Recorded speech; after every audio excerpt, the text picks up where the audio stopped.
Hello everyone, welcome back to my channel. ఎవరైనా మన ఛానల్ని కొత్తగా చూస్తున్నట్లయితే సబ్స్క్రైబ్ చేసుకోండి. ఈరోజు వీడియో వచ్చేసి నా hair care routine, just oiling and head massage వరకు చూపిస్తాను. ఫర్దర్ వీడియోస్లో వీక్లీ హెయిర్ కేర్ రొటీన్ చూపిస్తాను.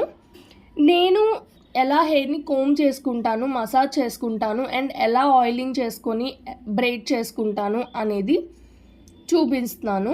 ఒక సిస్టర్ అడుగుతున్నారు కంటిన్యూస్గా నన్ను, కానీ నాకు కుదరలేదండి చేయడానికి. ఈరోజు ఫ్రీ టైం చేసుకొని ఎలా అయినా చూపించేద్దామని ఫిక్స్ అయ్యి స్టార్ట్ చేశాను. ఫస్ట్ అయితే ఆయిలింగ్కి ముందు నేను ఎప్పుడూ చేసే కామన్ థింగ్ ఏంటి అంటే హెయిర్ డీటాంగిలింగ్. చిక్కు తీసేసుకుంటాను. అలా చిక్కు ఫుల్గా తీసేసుకున్న తర్వాత కొంచెం లైట్గా మసాజ్ చేసుకుంటాను. వుడెన్ కోమ్తో కొంచెం ప్రెషర్ పెడతాను స్కాల్ప్ మీద. దానివల్ల ఆయిల్ అనేది బాగా పెనిట్రేట్ అవుతుంది అని నా ఒపీనియన్. బ్లడ్ సర్క్యులేషన్ బాగా అవ్వటం వల్ల. సో ఫస్ట్ నేను వుడెన్ కోమ్ యూస్ చేసి మసాజ్ చేసుకుంటా. ఫస్ట్ హెడ్ మొత్తం మసాజ్ చేసుకుంటా. చాలామంది నన్ను కామన్గా అడుగుతున్నారండి, ఏంటంటే నా హెయిర్ చాలా థిన్గా ఉంది, థిక్ అయ్యేదానికి రెమెడీస్ చెప్పండి అని. నేను చెప్పేవన్నీ మీకు యూజ్ అవుతాయండి. థిక్ అవ్వాలి అంటే ఓవర్ నైట్లో అయిపోదు, అలానే ఒక వీక్లో అయిపోదు.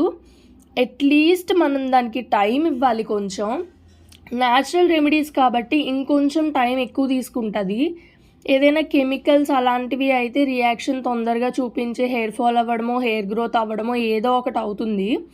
కానీ న్యాచురల్ రెమెడీస్కి టైం పడుతుంది, కానీ ఖచ్చితంగా రిజల్ట్ కనిపిస్తుంది. సో కొంచెం ఓపిక చేసుకొని నేను చూపించే రెమెడీస్ని, నేను చూపించే ఆయిల్స్ని ఫాలో చేయండి. దానివల్ల మీకు హెయిర్ గ్రోత్ అనేది ఖచ్చితంగా ఉంటుంది. ఫస్ట్ ఆఫ్ ఆల్ గుర్తుపెట్టుకోవాల్సింది ఏంటంటే హెయిర్ థిక్నెస్ అనేది కింద జుట్టు దగ్గర ఉండదండి. పైన రూట్స్ నుంచి మనకి కొత్త హెయిర్ అనేది గ్రో అవ్వాలి.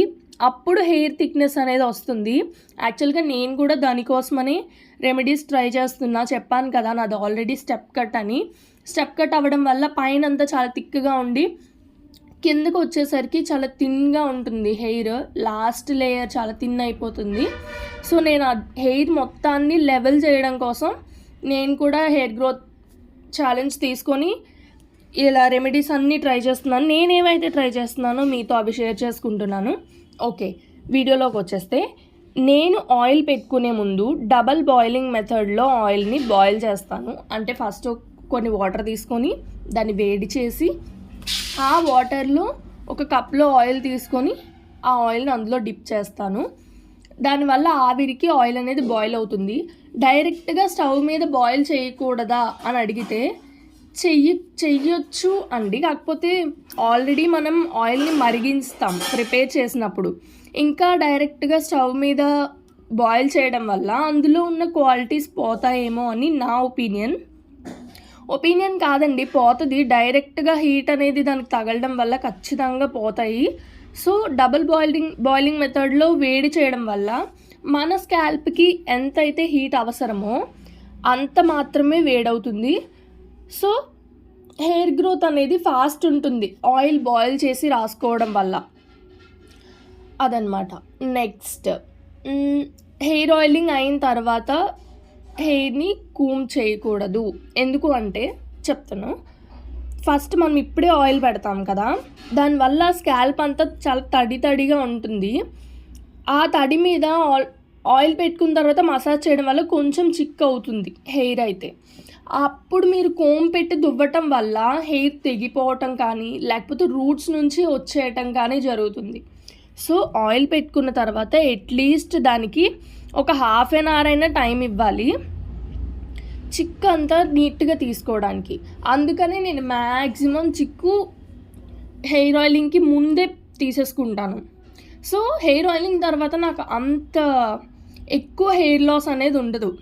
చాలా తక్కువ, మ్యాక్సిమం 10 స్ట్రాండ్స్ అలా రాలుతాయేమో అంతే. సో ఇది. ఇంకా హెయిర్ ప్యాక్స్ విషయానికి వస్తే నేను హెయిర్ ప్యాక్స్ వేసుకున్నప్పుడు మ్యాక్సిమం ఆయిలీ హెయిర్ మీదే వేసుకుంటా.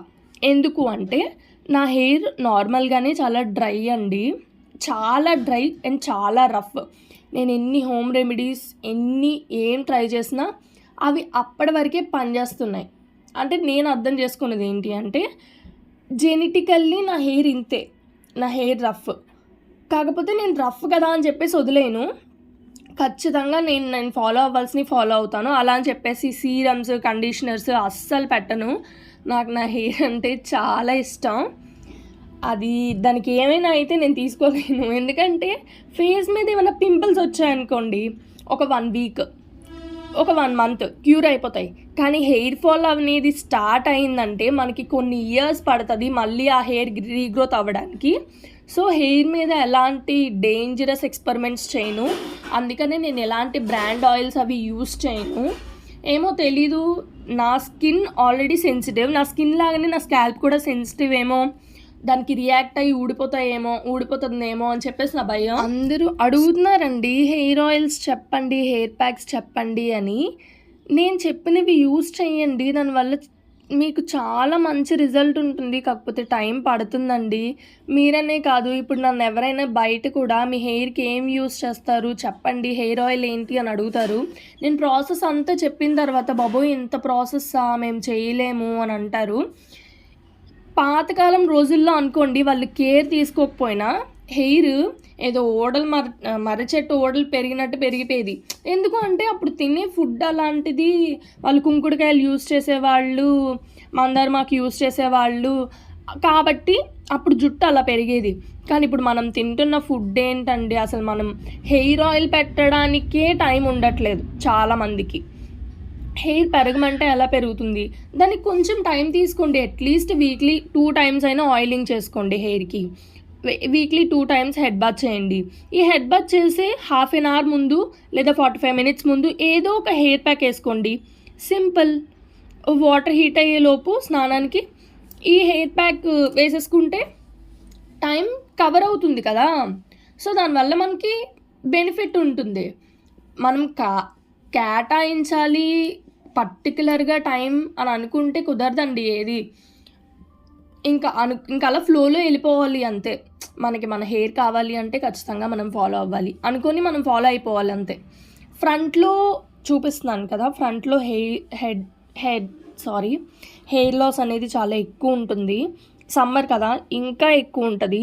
సో ఫ్రంట్లో కొంచెం ఆయిల్ ఎక్కువ పెట్టుకోండి. మాటికి ఆరిపోతూ ఉంటుంది. నేనైతే కొంచెం ఎప్పుడు ఖాళీ దొరికితే అప్పుడు ఈ ఫ్రంట్లో ఆరిపోయింది అని అనిపిస్తే వెళ్ళి ఆయిల్ బాటిల్ తీసుకొని దాంట్లో కొంచెం ఆయిల్ చేతిలో వంపుకొని ఇలా ఫింగర్ టిప్స్లో తీసుకొని రాసేసుకుంటాను. సో దానివల్ల ఫ్రంట్లో హెయిర్ లాస్ తగ్గుతుంది. నెక్స్ట్ ఇంకా నేను చాలా యూస్ చేస్తాను. ఆయిల్స్ చెప్పాను కదా, ఆయిల్స్ అయితే నేను ఖచ్చితంగా చేంజ్ చేస్తూ ఉంటాను. 2 మంత్స్కి వన్స్, 2.5 మంత్స్కి ఒకటి అలా చేంజ్ చేస్తూ ఉంటాను. ఎందుకు అంటే ఒక్కసారి హెయిర్ గ్రోత్ అనేది స్టార్ట్ అయిందండి ఒక ఆయిల్ వల్ల, కొంచెం పీరియడ్ ఆఫ్ టైం వచ్చేసరికి ఆ హెయిర్ గ్రోత్ అక్కడితో ఆగిపోతుంది. ఎందుకంటే మన హెడ్ ఆ ఆయిల్కి అలవాటు పడిపోయింది. కాబట్టి నేను చేంజ్ చేస్తాను. చేంజ్ చేయడం వల్ల మళ్ళీ కొత్త ఇంగ్రీడియంట్స్ వస్తాయి, వాటి వల్ల మళ్ళీ హెయిర్ గ్రోత్ ప్రమోట్ అవుతుంది, మళ్ళీ కొన్ని రోజులకి ఆగిపోతుంది అలా. సో అందుకని చేంజ్ చేస్తాను. ఒకనొకప్పుడు నాకు బీభత్సమైన హెయిర్ ఫాల్ అయిపోయిందండి. అప్పుడైతే అసలు నేను భయపడిపోయి థైరాయిడ్ టెస్ట్ కూడా చేయించుకున్నాను. అంత బీభత్సంగా ఊడిపోయింది. అంటే ఎవరికి లవ్ ఉండదు చెప్పండి, హెయిర్ అంటే ఆల్మోస్ట్ అందరికీ ఉంటుంది. ఎందుకంటే మెయిన్ బ్యూటీని ఇచ్చేది హెయిరే కదండి. అప్పటి నుంచే నేను హెయిర్ కేర్ స్టార్ట్ చేశాను. అంతకు ముందు వరకు నేను అసలు పట్టించుకునేదాన్ని కాదు నా హెయిర్ని. నేను ఫర్దర్ వీడియోస్లో నా బిఫోర్ హెయిర్, ఆఫ్టర్ హెయిర్ కూడా పిక్స్ షేర్ చేస్తూ ఉంటాను, చూడండి. చాలా డిఫరెన్స్ వచ్చింది నేను హెయిర్ కేర్ స్టార్ట్ చేసిన తర్వాత. సో మీరు కూడా నాకులాగానే హెయిర్ కేర్ స్టార్ట్ చేయండి. హెయిర్ కేర్ స్టార్ట్ చేయడం వల్ల చాలా బెనిఫిట్స్ ఉంటాయి. మీరే ఆ రిజల్ట్ చూస్తారు, కానీ కొంచెం టైం పడుతుంది. వెంటనే అయిపోవాలంటే అయిపోదండి, హెయిర్ కదా, కొంచెం టైం పడుతుంది. కానీ ఎప్పటికైనా మంచి రిజల్ట్స్ అయితే ఖచ్చితంగా కనిపిస్తాయి. So that's it for this video. మీకు ఈ వీడియో నచ్చినట్లయితే లైక్ చేసి, షేర్ చేసి, సబ్స్క్రైబ్ చేసుకోండి. చాలామంది సబ్స్క్రైబ్ చేసుకోకుండా చూస్తున్నారండి. ప్లీజ్ సబ్స్క్రైబ్ చేసుకొని చూడండి. నేను ఇంకా ఇలాంటి ఇన్ఫర్మేటివ్ వీడియోస్ చాలా షేర్ చేస్తాను. ఇంకా చాలా విషయాలు ఉన్నాయండి మీతో షేర్ చేసుకోవడానికి. ఫర్దర్ వీడియోస్లో డిస్కస్ చేసుకుందాం.